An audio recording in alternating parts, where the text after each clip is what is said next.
درود پڑھیں محمد والے.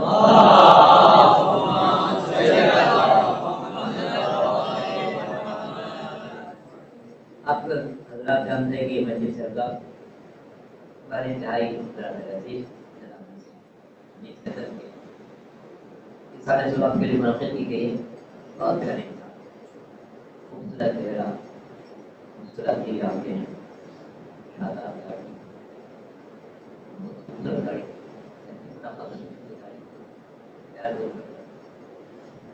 بہت اس ادارے کے لیے وہ ریڑھ کی ہڈی ہوتی ہے. بہت ان کی خدمات اخلاص کے ساتھ. قرآن کیا ہے؟ وَاعْبُدُوا اللَّهَ مُخْلِصِينَ لَهُ الدِّينَ. اللہ کی عبادت کرو اخلاص کے ساتھ. اخلاص کی بڑی قیمت ہے. اخلاص نہ ہو تو سونا مٹی ہے. عبادت میں اخلاص نہ ہو تو زہر ہے. میں اگر آپ کے سامنے 10-20 رکعت نماز پڑھے اچھے طریقے سے پڑھوں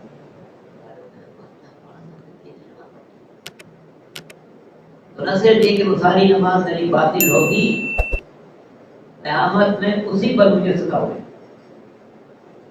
اسی پر سزا ہوگی.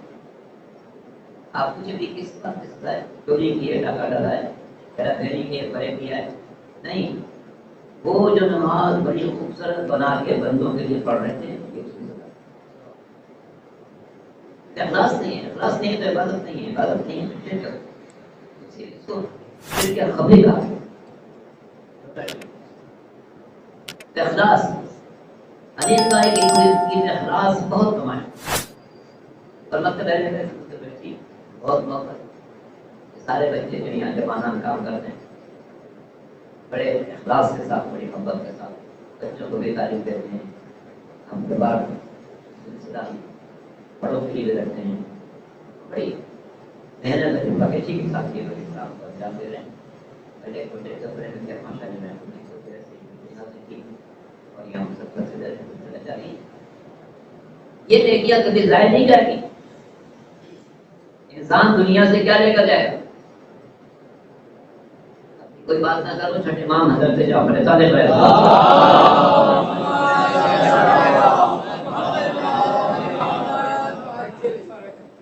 جب دنیا سے انسان جاتا ہے تو مال اس وقت تک کام آئے گا جب تک کہ قبر کی جگہ حاصل نہ کی نہیں جائے. قبر نہیں لگے. اولاد اس وقت تک ساتھ دے گی جب تک کہ قبر گزار کے تلقین پڑھ کے ختم کرے. اس کے بعد وہ اس کا کیا بات. کروڑوں کا بینک بیلنس ہو کوئی حیثیت نہیں. کئی ہزار گز پر بنگلہ ہو کوئی حیثیت نہیں. جائیدادیں ہو کوئی حیثیت نہیں. کھیتی باڑی ہو کوئی حیثیت نہیں. لے کر کیا گیا؟ سورہ حشر میں ارشاد ہوا یا ایھا الذین آمنوا اتقوا اللہ ولتنظر نفس ما قدمت لغد. اے ایمان والو اللہ سے ڈرو. ہر شخص یہ دیکھے اگلی زندگی کے لیے کیا بھیجا ہے. بھیجا تو نہیں ملے گا نا. آخرت خیالی چیز نہیں ہے. جنت و جہنم صرف تصوراتی نیت چیز نہیں ہے. دو منزلیں ہیں ان کا راستہ میاں. انبیاء آئے، مرسلین آئے تاکہ میرے انسان پر ان راستوں کو واضح کر. اب اندازہ کریں کتنی زحمت اٹھائی ہوئی ہے. پہلے صاحب شریف نبی حضرت نوح علیہ السلام. پہلے نبی نہیں ہے، پہلے نبی حضرت آدم علیہ السلام. بہت سے انبیاء لیکن پہلے صاحب شریعت. جناب آدم آئے تو کوئی نہیں تھا. خود سے بیگم تھی اور بعد میں بچے رہتا. سوسائٹی نہیں تھی. جناب نوح کے دور تک ایک سوسائٹی بنتی تھی اور ہر قسم کے خیالات پھلنے پھولنے لگے. تو ضرورت سے کہتا ہے قانون نافذ ہے. کہنا چاہیے اللہ کے بھیجے قانون کا نام لیا. تو پہلی شریعت حضرت نوح علیہ السلام. اور کرتا ہوں تو عجیب منزل ہوتا. جناب نوح نے 950 برس تبلیغ کی ہے. اور اس پوری مدت میں ایمان لانے والے 80 افراد، وہ 10 برس میں بھی ایک آدمی بات ہوا جان میں ہوتی نہ چاہتا مدت تبلیغ 950 برس، ایمان لانے والے 80، اپنی ساری دنیا مخالف، جتنے بعض ہیں لوگ مخالف، صاحبان زر مخالف، محلے کے لوگ مخالف، خاندان کے لوگ مخالف، بیوی مخالف، بیٹا مخالف، سب کی کیفیت اور لوگ گھر سے نکلتے ہیں، لوگ پتھر مارتے ہیں، ناسزا کلمات کہتے ہیں، بچوں کو پیچھے لگاتے ہیں کہ شور کرو تاکہ اس کی بات نہ سنیں، جو کچھ حل کروں گا اور آپ سے سورہ نوح میں پڑھ لیجیے۔ گھر سے نکلتے تھے تبلیغ دین کے لیے، ادھر سے کسی نے دیکھا نوح آ رہے ہیں، راستہ بدل دیا، سامنا نہ ہونے دیا، راستہ نہ بدل سکے تو کپڑے چہرے پر کپڑا پہن لیا، سامنا نہ ہو، قریب سے گزرنا پڑے، کانوں میں انگلیاں پوچھیں تاکہ بات نہ سننی پڑے، ایسا جگن ہو دوستوں۔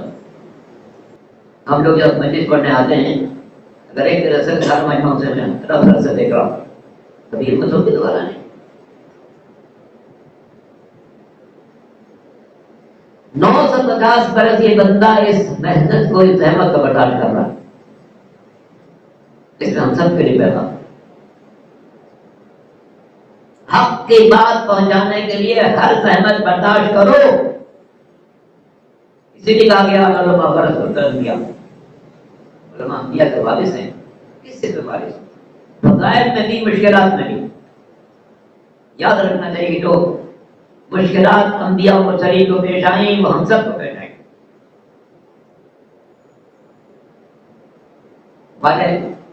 خود میں بھی، میں خود میں بھی پڑھا ہوں، پھر نجر میں بھی خود میں استاد کہا کرتے ہیں کہ جتنے عام پیش نماز کو نمازی میسر ہیں، بعض انبیاء کو اتنے معتقد میسر ہیں۔ 950 برس میں 80 آدمی ایمان ہے، مگر الہی نمائندے کو اپنے رب پر کتنا اعتماد ہوگا، اس کا اندازہ اس بات سے نہیں۔ ایک روز قوم کے سارے لوگ اکٹھا ہو گئے، جتنے باثر تھے، دولت مند، صاحبان زر، صاحبان حکومت، صاحبان اختیار، سب آ گئے۔ اے نوح، آپ جو باتیں کر رہے ہیں چھوڑ دیں، ورنہ ہم آپ کو سنسار کریں گے۔ سنسار کا مطلب آپ جانتے ہیں، جدا کر کے کسی شخص کو بیچ میں کھڑا کر کے ہر طرح سے اتنے پتھر مارے جائیں کہ وہ بنے، یہ سنسار۔ بس یہ اتنا بہت انتہائی تکلیف، پتھر پر پتھر آ رہے ہیں جہاں تک کہ جان نہیں، اس وقت تک پتھر مارے جائیں گے جب تک جانا نہیں گئے، یہ سنسار۔ تو سب نے کہا آپ کو سنسار کریں گے ورنہ آپ کے دین کے تبلیغ چھوڑ دیں۔ جواب کیا دیا؟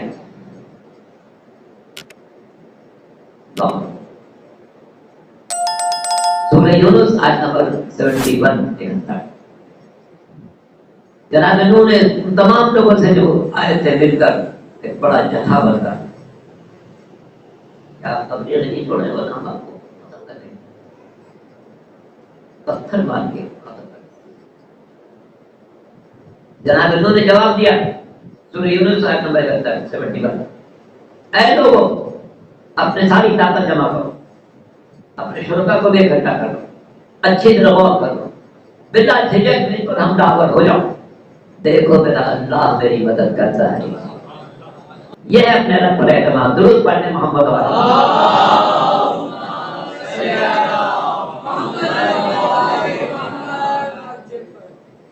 کچھ کھٹی میٹھی باتیں بھی ہو جائیں تو درود پڑھنے محمد۔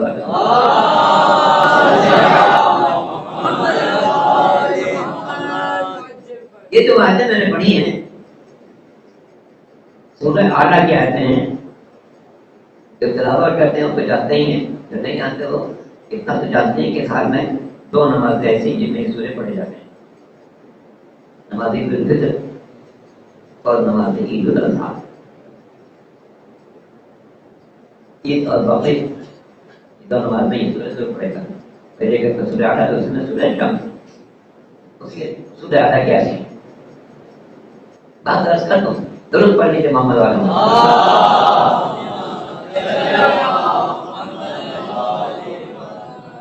یہ دونوں نمازیں کنفرم ہیں، اس عہد غیبت میں واجب نہیں. جب انشاءاللہ سرکار قائم عالم محمد امام زمانہ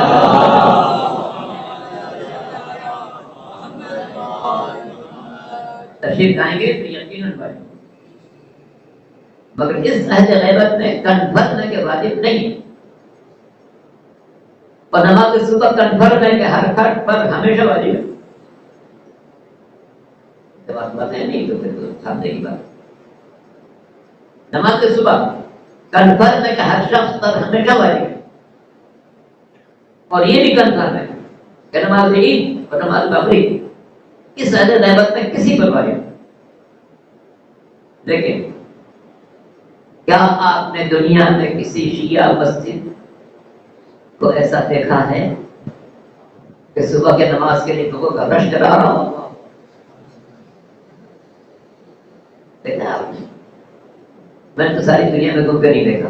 ان دو نمازوں کے لیے جو واجب نہیں ہے، ہر مسجد چھوٹی نظر آتی.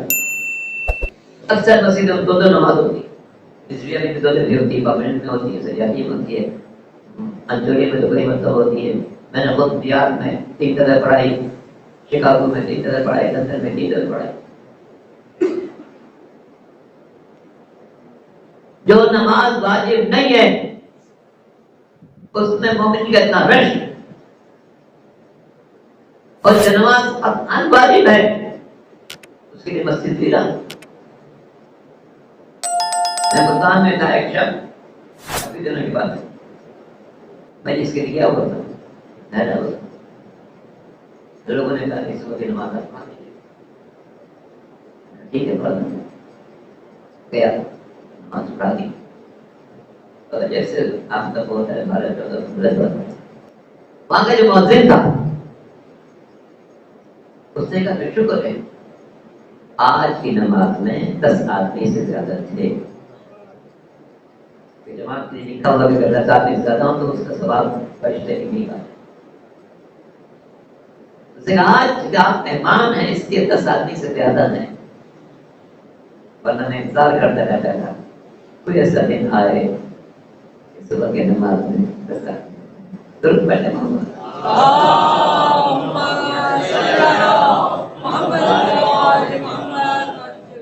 اگر نماز اللہ کے لیے ہے اور معلوم اس کی بات کل ہوگی، صبح کی نماز بھی ہو رہی ہے.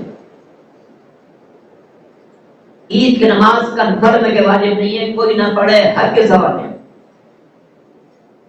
تو انسانوں کا ریلا چلا رہا. ایک بات اور بڑی کھٹی میٹھی ہے، ہم لوگ دنیاوی نقصان کو نقصان سمجھتے ہیں، دین کے نقصان کو نقصان نہیں سمجھتے.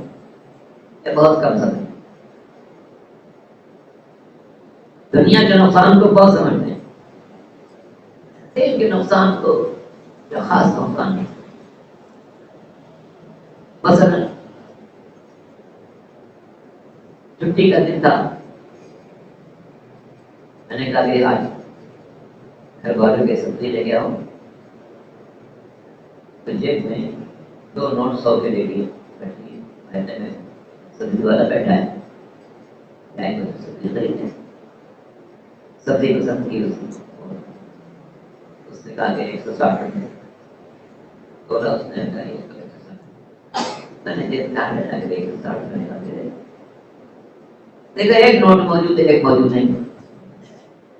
ادھر سے تو جاننا اب جاننا موجود بھی بہت ضرورت ہوتی ہے. درود پڑھے محمد.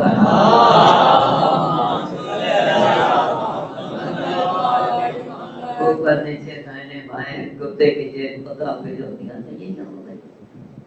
2 نوٹ تھے، ایک نوٹ ہے. بہت تلاش کے نہیں میں ایک ہی نوٹ. اب اگر دکاندار واقف ہے پہلے سے تو مسئلہ کوئی بات نہیں لے جائیے کافی پیسے بات کرے. اور اگر واقف نہیں پہلے جناب ٹھیک ہے پیسے لائیے گا دے دیجیے. اب سوچیے اس 100 کے نوٹ کے گم ہونے کا افسوس ہوگا یا نہیں؟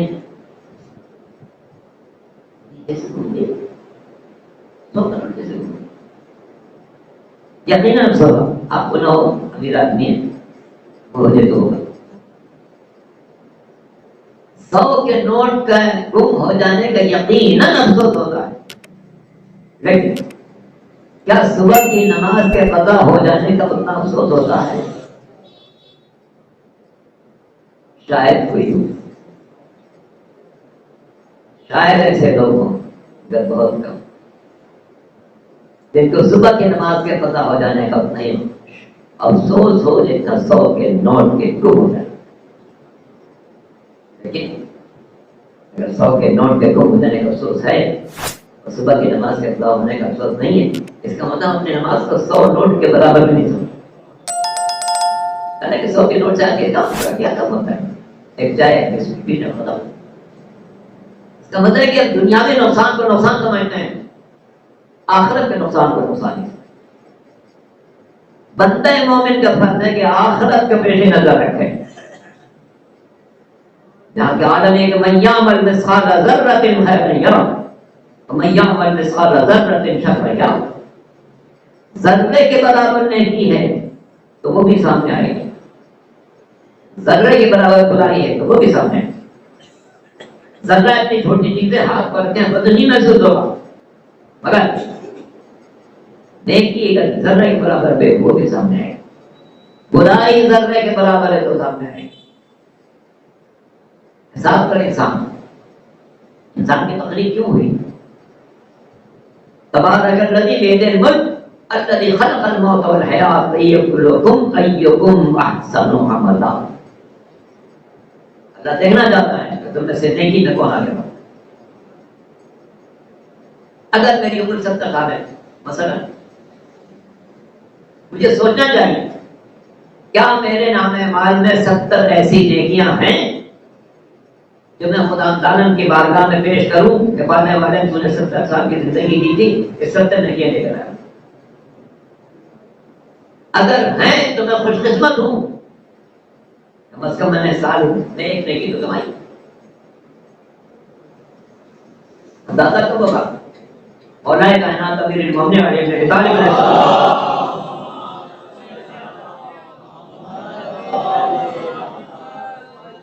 فرماتے ہیں حاسبوا قبل ان تحاسبوا.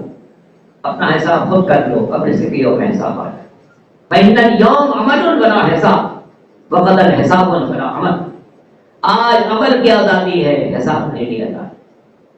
حساب کی منزل ہوتی عمل کی آزادی. اب خود اپنا حساب کریں کیا میرے نام اعمال میں 70 ایسی نیکیاں ہیں جو میں خدا تعالیٰ کی بارگاہ میں پیش کروں. پہلے والے میں 70 سال کی زندگی دی یہ 70 نیکیاں لے کر آئے. حساب کرنے کا پتہ کریں. رات کو بستر پر جائیں سونے سے پہلے حساب کریں کیا ہے میرے پاس 70 ایسی نیکیاں. اگر یاد آ جائے کہ ہاں 70 نیکیاں میرے پاس ہیں تو میں خوش قسمت ہوں کم از کم 70 نیکیاں تو ہیں. لیکن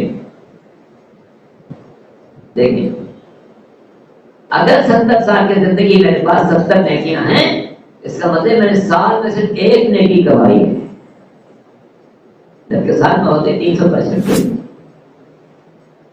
اگر ہر دن کی ایک نیکی ہوتی تو ہزاروں نیکیاں کر لینا ہوگا. میں کاش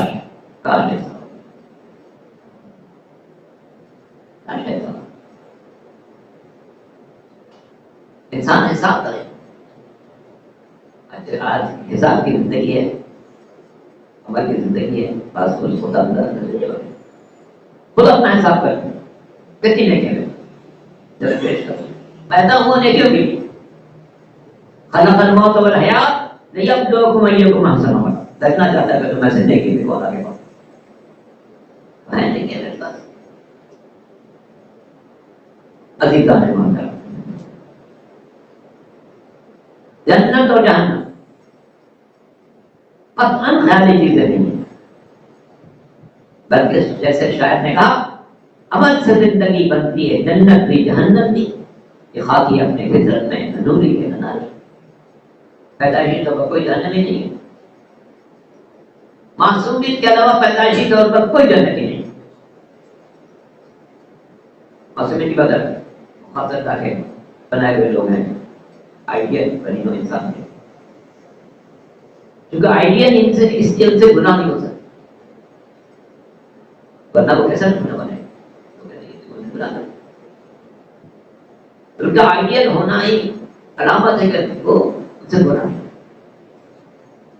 اور پھر جب قرآن نے ان کی ایبسلوٹ اطاعت واجب کی، اس کا مطلب یہ کہ ان سے غلطی نہیں ہوگی، اگر غلطی ہوتی ایبسلوٹ اطاعت نہ ہو، جبکہ بات ہے کہ ان کی ایبسلوٹ اطاعت اطیعوا اللہ واطیعوا الرسول اولي الامر منکم، اطاعت کرو اللہ کی، رسول کی اور صاحبان عمل کی، اللہ سے غلطی نہیں ہوگی، رسول سے نہیں ہوگی تو اولي الامر سے نہیں ہوگی، کیونکہ جیسی اطاعت اللہ نے اپنے رسول کی غلطی کی اسی پورے کم کی غلطی، تو جو حیثیت مقام اطاعت میں سرکار دو عالم کی ہے وہی اولي الامر کی ہے، مولا کائنات سے لے کے قائم عالم محمد امام زمان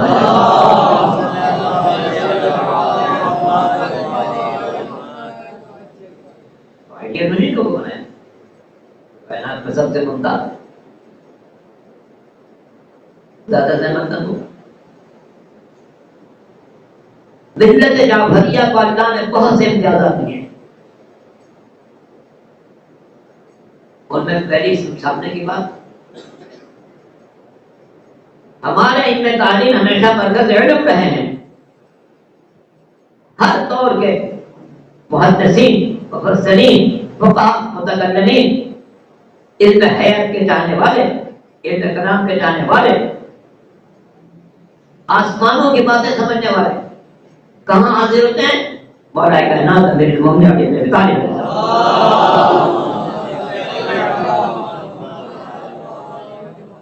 یہ تاریخی حقیقت ہے کہ ہر مکتب فکر کے لوگ علی کے دروازے پر حاصل ہوئے، علی اور اولاد علی کے دروازے پر، علی اور علی میں سے کوئی کسی کے دروازے پر نہیں، مرکز ایک دیا ہوئے، ایک اور امتیاز، دنیا کا کوئی مذہب، کوئی فرقہ، کوئی قوم، کوئی ملت اس امتیاز میں ہم سے برابری کا دعویٰ نہیں، جب برابر نہیں ہو سکتی بہتر کیسے ہو سکتی؟ اور وہ امتیاز یہ ہے ہمارے سلسلہ ہدایت میں کوئی غیر معصوم شامل نہیں ہے، آدم سے لے کے خاتم تک نبوت کا سلسلہ ہو، مولا کائنات سے لے کے قائم عالم محمد زمانہ کے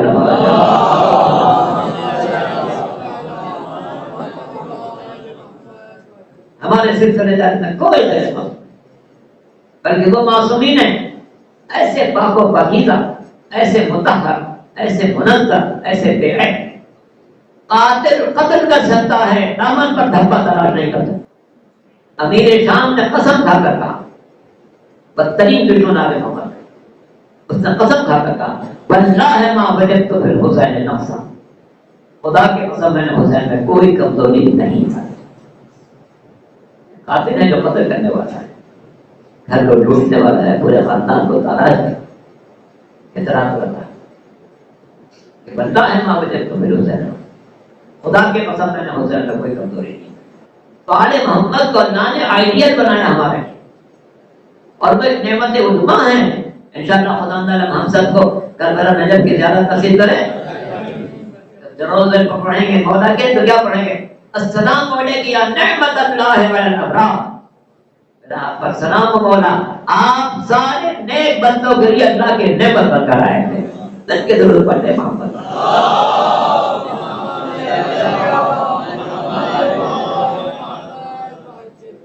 نماز عید و بقرعید کا تذکرہ ہے تو آپ اس میں جو دعائیں پڑھتے ہیں اللہم ادخلنی فی کل خیر ادخلت فیہ محمد و آل محمد واخرجنی من کل سوء اخرجت من محمد و آل، پالنے والے مجھے تو ہر نیکی کی وادی میں پہنچا جس سے تم نے ہر نیکی آل محمد سے واپس کر.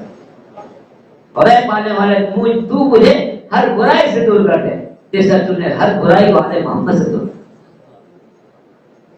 یہ عظیم بات ہے، معمولی بات نہیں ہے. کوئی گھرانہ ایسا کائنات کو نہیں ملے گا سرکار دو عالم کے خاندان کے نام انبیاء مرسلین کے نام کہ جن پر کوئی دھبا تلاش نہ کیا جا سکے، نہ اخلاق میں، نہ کردار میں، نہ سیرت میں، نہ گفتار میں، نہ رفتار میں، کسی پہلو سے کوئی نقص تلاش نہیں. ان کے جانے والوں پر بھی فرض کہتا ہے یہ کام کوشش کریں اسی راستے پر چلے جو آل محمد نے پسند کیا. ہمارا یہ کہنا کہ مولا ہمارے جانے والے اور ہے، محشر میں مولا کہ یہ ہمارا جانے والا ہے. یہ مکتب اہل بیت ماشاءاللہ برسا برس سے کام کر رہا ہے. ہمارے داماد بھی ان کے ساتھی میں شہید ہیں اور بہترین کام کر رہی ہے. بچے جوانان آل محمد کی تعلیمات کو دل میں اتار رہے ہیں. آپ جانتے ہیں کہ چھٹے امام حضرت جعفر صادق رہے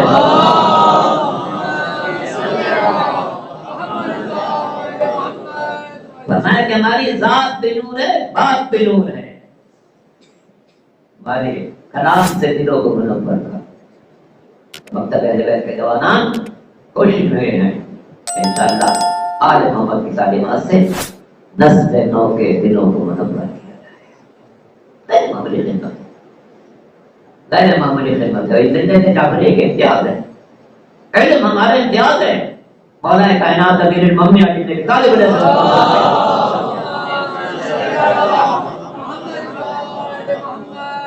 مشہور فرمان ہے کہ رضینا قسمت الجبار فینا لنا علم وللأعداء مال وإن المال يفنى عن قریب وإن العلم باق لا يزال.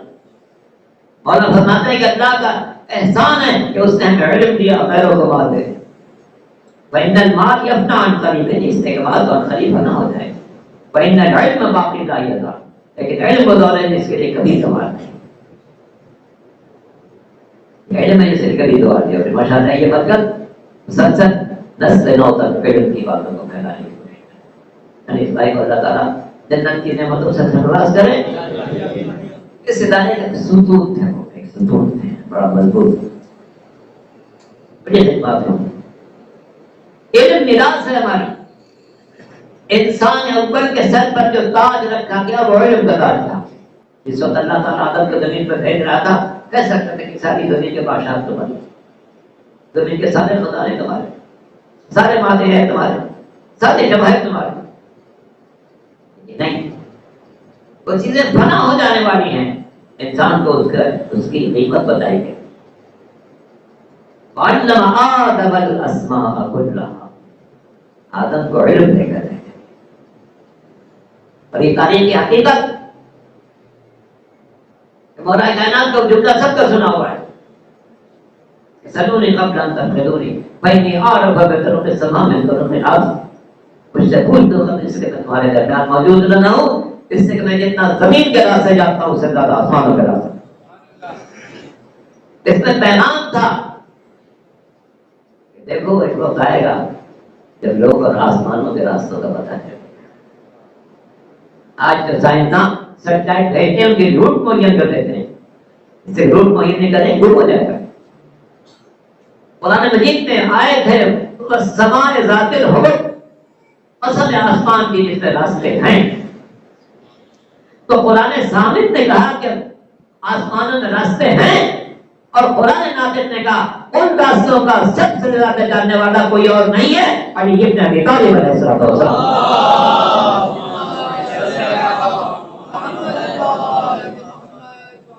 اس لیے ہر دور کے مفسرین علم کے شائقین کے دروازے پر واڑی کا لگا. خلیفہ وقت نے 17 بار یا 70 بار کہا کہ لولا علی لہلاکا، اگر علی نہ ہوتا تو ہلاک ہو کر جائے. اور چھٹے امام کے بارے میں امام ابو حنیفہ مسلمانوں کے جو میں اعظم کہا کا جملہ تاریخ میں محفوظ ہے. وہ لکھتے ہیں لولا السنتان لہلک النعمان، اگر میری زندگی کے وہ 2 سال نہ ہوتے جو میں نے چھٹے امام کی خدمت گزارے تو میں یقیناً ہلاک ہو کر جاتا. دنیا ان دو جملوں کو محفوظ کر لیں. ایک وقت میں خلیفہ وقت نے کہا اگر علی نہ ہوتے تو میں ہلاک ہو کر رہ جاتا. دوسرے وقت میں فقیہ شہر نے کہا اگر اولاد علی نہ ہوتی تو میں ہلاک ہو کر رہ جاتا. گویا دنیا نے اعتراف کر دیا وفات پیغمبر کے بعد دو راستے چلے ہیں. ایک ہلاک ہونے والوں کا راستہ ہے, ایک ہلاکتوں سے بچانے والوں کا راستہ ہے. غیروں کا راستہ ہلاک ہونے والوں کا راستہ ہے. ہلاکتوں سے بچانے والے علی ہیں, اولاد علی ہیں. یہی دنیا کی ہلاکتوں سے بچانے والے ہیں, یہی آخرت کی ہلاکتوں. امام شافعی نے سچ کہا ہے علی حبہ الجنہ وسیم النار والجنہ. علی کون ہے؟ علی وہ ہے جس کی محبت آتش جہنم کی اس سے بڑھ رہے ہیں. وسیم النار والجنہ, جنت و جہنم کی تقسیم کرنے والے. وسیع المصطفیٰ حقا, مصطفیٰ کے برحق وسیع کا نام علی ہے. امام الانس والجنہ, انسانوں کے امام ہیں, جنات. کوئی انسان اندازہ نہیں کر سکتا مولا کرام کے عظمت و جلال سے. جن اللہ نے معجزہ بنا کر سرکار دو عالم کے لیے بھیجا. بر صغیر کے عالم نے ایک کتاب لکھی ہے اعجاز البری, اس نے لکھا ہے کہ اللہ نے اپنے نبی کو بہت سے معجزے دیتا, بہت سے معجزے دیتا, مگر ان میں دو معجزے بہت بڑے ہیں. ایک خاموش معجزہ ہے, ایک بولتا ہوا معجزہ ہے. خاموش معجزے کو قرآن کہتے ہیں, بولتے ہوئے معجزے کو امیر المومنین علی بن ابی طالب کے نام سے یاد کرتے ہیں. ایک خاموش معجزہ ہے, ایک بولتا ہوا. علی کی زندگی پوری معجزہ ہے نا, پوری زندگی معجزہ ہے. کوئی ہے انسانی تاریخ میں جس نے اکیلے 3,500 کے لشکر کو شکست دی ہو؟ ڈھونڈیے حضرت آدم سے نکالیے ایک بات, 3,500 کے لشکر کو شکست دی ہو. جنگ احد ہے, جنگ احد میں ابتدا میں تو مولا کے شجاعت کی بنا پر فتوحات حاصل ہو لگی, مگر لوگوں کے غفلت کی بنا پر دشمن نے ایسا حملہ کی کہ سب جگہ. سورہ آل عمران کی آیت نمبر 153 میں ارشاد ہوتا ہے وَيَسْتَسْعِدُونَ وَلَا تَلْوُونَ عَلَىٰ أَحَدٍ. اے مسلمانوں اس وقت کو یاد کرو جب تم سب پہاڑوں پر چلے جاؤ. وَالرَّسُولُ يَدْعُوكُمْ فِي أُخْرَاكُمْ, رسول بلا رہا ہے, کوئی آ نہیں رہا ہے. کتنے اچھے عاشق رسول دیکھو, اتنا ان کے رسول سے پیار تھا, کیسی محبت تھی, کیسا احترام تھا, کیسا اعتقاد تھا. 3,500 کا لشکر چلا جاتا ہے. رسول بلا رہے, رسول زخمی کیا بلا رہے, کوئی سرکار دو عالم کی زندگی میں دشمنوں سے 62 مارے گئے. کچھ سریے ہیں, کچھ غزوے ہیں. جن میں پیغمبر خود گئے وہ غزوہ ہے, اس کا آئندہ بلاغت نہیں جاتا سریا. مجموعی طور پر 62 کی تعداد. اور یہ بد نشینان سارے مارکوں میں شرکت بھی کرتے ہیں, مگر جناب بڑی محفوظ شرکت, اتنی محفوظ شرکت کہ ساری جنگوں میں شرکت کرنے کے باوجود نہ کوئی زخم کھایا نہ لگایا. صاف ستھرے جاتے تھے, صاف ستھرے واپس آتے تھے. کسی شاعر نے کہا اور سچ کہا کہ لڑنے والوں کے رجسٹر میں کہیں نام, لیکن مدد کا ریشم نے کہا کوئی کارنامہ نہیں. بہت کو دیکھا, پہاڑوں پر نظر آئے, خندق کو دیکھا, خیبر کو دیکھا, سب سلاسل کو دیکھا, حنین کو دیکھا, لڑنے والوں کے رجسٹر میں کہیں نام نہ تھا کھانے پینے کے سوا اور کوئی کام. سب چلے گئے. عجیب بات نہیں, چند جو باوفا تھے وہ بھی شہید ہو. اب ایسی منزل آ گئی, پیغمبر ہیں علی, 3,500 کا لشکر. مولا کے ذمہ 3 اہم کام ہیں. پیغمبر کی حفاظت, سارے مشرکین کا حملہ کرنا, ہاری ہوئی جنگ کو جی جنگ میں تبدیل کرنا, اسلام کے آگے رکے جانا, جو جانے والے ہوئے سے خطرے پڑتی. علی اکیلے 3,500 کا لشکر. کیا کیفیت ہوتی ہے اگر ایک انسان اکیلا اور 10 آدمی حملہ کریں تلوار سے؟ 10 کی جگہ 100 ہو جائیں, 100 کی جگہ 1000 ہو جائیں. یا 3,500 ہر طرف تلوار کے گئی گر گئی، یہاں تک کہ جس مبارک پر 90 زخم لگ گئے۔ میں نے کہا تھا کہ بڑے صغیر کے عالم نے کہ کاڑی خود معجزہ، کسی انسان کے جسم پر ایک تلوار لگ جائے اٹھنے کے قابل نہ رہے، مولا کے جسم پر اس جنگ میں 90 تلوار ہے، مگر کیا کرنا شجاعت ہے، 90 زخم لگنے کے باوجود کبھی دانے پہ حملہ کیا، کبھی بائیں طرف حملہ کیا، کبھی خلے لہجے میں داخل ہو، یہاں تک کہ لڑتے لڑتے تلوار ٹوٹ گئی۔ اب تو دشمن نے سوچا کہ اب تو علی کے پاس تلوار بھی نہیں، اب تو مقابلہ بہت آسان ہو جائے، لیکن دشمن نہیں جانتا کہ کافر ہو تو تلوار پہ کرتا ہے بھروسہ، کافر ہو تو تلوار پہ کرتا ہے بھروسہ، مومن ہو تو تیز پہ کرتا ہے سپاہی۔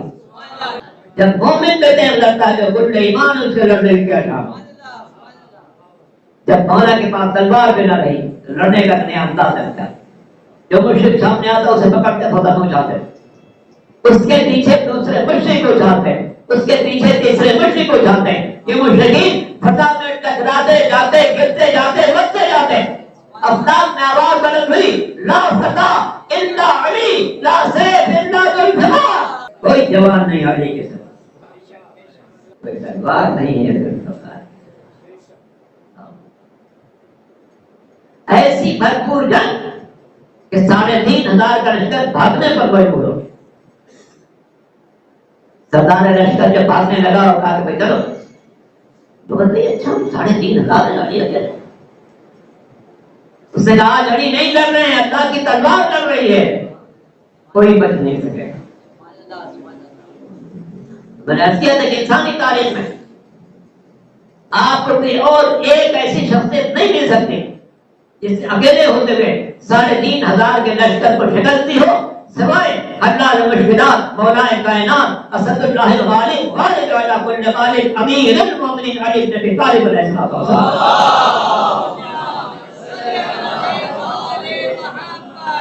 اور علی نے اللہ سے ایک فضل مانگا، شجاعت میں بھی مثال ہو، سخاوت میں بھی مثال، شجاعت ایسی کہ پورے لشکر پر حاوی ہو، سخاوت ایسی کہ جان کی بازیں لگانے کا خوشی محسوس، اور اس تمنا کی شکل میں عباس سے دلاور دنیا کا ہے۔ سچ کہا ہے شاعر نے، حضرت عباس شاہد رحمتہ کے شعر میں، خندق و خیبر کے وہ یہ کربلا کے شعر ہے، کیوں نہ ہو ہر جنگ میں یہ مثل حیدر فتحیاب، وہ خدا کے شعر یہ شعر و خدا کے شعر، حسن جمال ایسا کہ قمر بنی ہاشم، خاندان بنی ہاشم سب کے سب خوبصورت ہیں، لیکن جس خاندان میں سب خوبصورت ہو اگر اس میں کسی کو چاند کہا جائے تو کتنا حسین ہوگا۔ اسے روایت میں موجود ہے کہ واقعہ کربلا سے پہلے 2 جوان ایسے تھے، اگر مدینے میں نکل جاتے تھے گھر سے تو لوگ اپنا کاروبار بھول جاتے، دکاندار اپنا سودا بھول جاتا، خریدار کیا لینے آئے وہ بھول جاتا تھا، ہر ایک حیرت سے دیکھتا تھا اتنا خوبصورت بھی جوان ہوا تھا۔ یہ 2 جوان، ایک حسین کا لال شہزادہ نہیں، ایک علی کا لال عباس سے جدا، عباس کی منزل سے غیر معمولی منزل، اندازہ نہیں کیا جا سکتا۔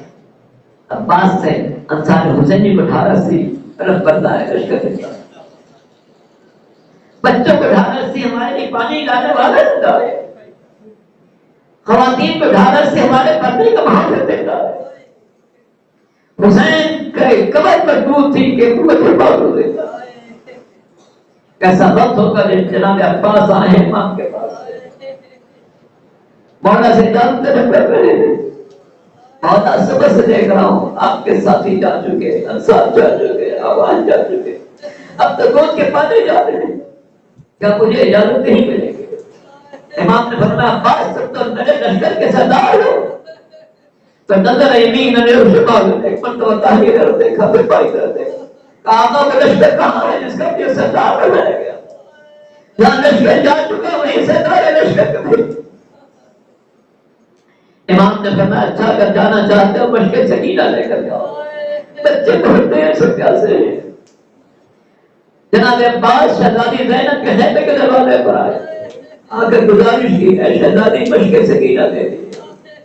پوچھا کہ آقا سے اجازت مل گئی؟ کہاں اتنی اجازت مل کے مشکیدہ لے کر جاؤ۔ جناب زینب فرماتی عباس سے مشکیدہ مانگ رہے ہو مگر میرا دل کہتا تم بھی ہم سے جدا ہو رہے ہو۔ میں صبح سے دیکھ رہی ہوں جو مقتل میں جاتا ہے خود سے واپس نہیں آتا، میرا بھائی اس کے ناشر ہو جاتا۔ اے عباس تک کے اجازت آقا سے اجازت مل گئی، میں تمہیں روک نہیں سکتی، لیکن چاہتے بچپن کے بعد تمہیں سنا دوں۔ جب میں چھوٹی تھی بابا کے پہلے میں بیٹھی تھی، میرے بابا نے مصنفی کی ساری باتیں مجھ سے بیان کی، اپنی شہادت کا ذکر کیا، بھائی حسن کی شہادت کا ذکر کیا، پھر آج کے واقعات کا ذکر کیا۔ میں نے دیکھا کہ بابا آج کے واقعات کا ذکر کر رہے تھے، بابا کی آنکھوں میں آنسو تھے۔ میں نے پوچھا بابا آپ رو کیوں رہے ہیں؟ تو میرے بابا نے میرے بازو کو چومنا شروع کیا اور رونا شروع کیا۔ اب حالت یہ تھی اور یہ مرتضی میرے بازو کو چومتے جاتے تھے، روتے جاتے تھے۔ میں نے پوچھا تھا بابا آپ میرے بازو کو چومتے کیوں ہیں، روتے کیوں ہیں؟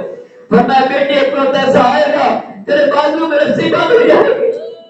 جناب زینب فرماتی میں سوچا کرتی تھی جس بہن کے پاس جیسے بھائی ہو اس کے بازو میں رسی کون باندھ سکتا ہے؟ مگر عباس تمہارے جانے سے یقین آ گیا، بابا بھی نزدیک نظر آ رہا ہے، جب بھائی کا سر نو کے نظر پر ہوگا زینب کے بازو میں رسی باندھی جائے گی، کبھی کوفے کا دربار ہوگا، کبھی شام کے بازار ہوگا۔ عزیزان محترم غور کیجیے گا کیسی بچے ہوئے زینب ام کلثوم ہے، بازو میں رسی باندھی جا رہی ہے، کبھی کوفے کا دربار ہے، کبھی شام کا بازار ہے۔ آپ کو یاد ہوگا کہ جب 19ویں رمضان المبارک کو مولا مسجد کوفہ میں زخمی ہوئے تھے اور آپ کو گھر کے لے جایا جا رہا تھا تو ساتھ میں حسن بھی ہے، حسین بھی ہے، عباس بلاول بھی ہے، علی کی دوسری اولاد بھی ہے، مگر جب مولا گھر کے قریب پہنچنے لگے تھے تو جناب امام حسن سے کہا تھا بیٹا ان نمازیوں سے کہہ دو اپنے اپنے گھروں کو چلے جائیں۔ جب زینب ام کلثوم مجھے اس حالت میں دیکھے گی انہیں اپنے رونے پر احتیاط نہ رہے گا۔ اے بیٹا میں نہیں چاہتا کہ زینب کے رونے کی آواز ان لوگوں کو کانا تو پڑے، میرا دل چاہتا کرو میرے مولا سچالی سیدھی نے آپ نے گوارا نہ کیا تھا کہ زینب کے رونے کی آواز نمازیوں کو نہ سے پڑے۔ اے میرے مولا ایک سے بھجری بھی یہی زینب ہے، یہی کوفہ ہے، فرق ایک ہے جو شہزادی تھی آج وہ قیدی بن کر آئی ہے، تماشائیوں کا مجمع ہے، ہر طرف سے ہجوم ہو رہا ہے، پتھروں کی بارش بھی ہو رہی ہے۔ آپ کی بیٹی کبھی کوفے کے دربار میں ہے، کبھی شام کے بازار میں ہے، عجب نہیں جب جناب زینب کو یزید کے دربار میں جانا پڑا ہوگا، شہزادی نے ایک مرتبہ مدینے کا رخ کیا ہوگا، جنت البقیع میں اپنی ماں کو پکارا ہوگا اماں اماں، آج میں جنازہ رات کی تاریکی میں اٹھایا گیا، مگر آپ کی بیٹیوں کو کبھی کوفے کا دربار، کبھی شام کا بازار، محمد کی نواسی بے کپڑا چادر لگائی گئی، افراد سے آواز آ رہی ہوگی واہ حسینہ واہ حسینہ، ہائے حسین سر نو کے نیزہ پر ہے، جس کربلا کے سرزمین پر دیکھو روک کر پڑا۔ خدا ہماری اس مجلس سے اللہ کو اپنی بارگاہ میں قبول ہمارے گناہان صغیرہ و کبیرہ کو معاف فرما، حاضرین کو ان کی جملہ حاجات میں کامیابی عطا فرما، دنیا کے مظلوموں کی مدد فرما، فلسطین کے مظلوموں پر رحم فرما، ان کے خلاف جو تعلیت ان کا خاتمہ فرما، لبنان کے لوگوں کی حفاظت فرما، برادر ملک ایران کی حفاظت فرمانا، دشمنوں کے شر سے محفوظ فرمانا، شہید مجاہد حسن نصر اللہ کا درجہ بلند فرمانا، ان کے قاتلوں کو جلد کر فرقدار تک پہنچانا، ہمارے علی اسلائی کو جنت الفردوس میں اعلیٰ مراتب عطا فرمانا۔ انہوں نے ساری زندگی آل محمد کے تعلیمات کو پھیلانے میں خرچ کی ہے، ان کے تمام نیکیوں کو انہیں اجر عظیم عطا فرمانا، ان کے ساتھیوں کو، ان کے اہل خاندان کو، ان کے پسماندگان کو صبر جمیل کرام فرمانا۔ سورہ مبارکہ فاتحہ کی تلاوت عالی جناب سید انیس حیدر رضوی کے لیے الفاظ ہے۔ Welcome to my YouTube channel.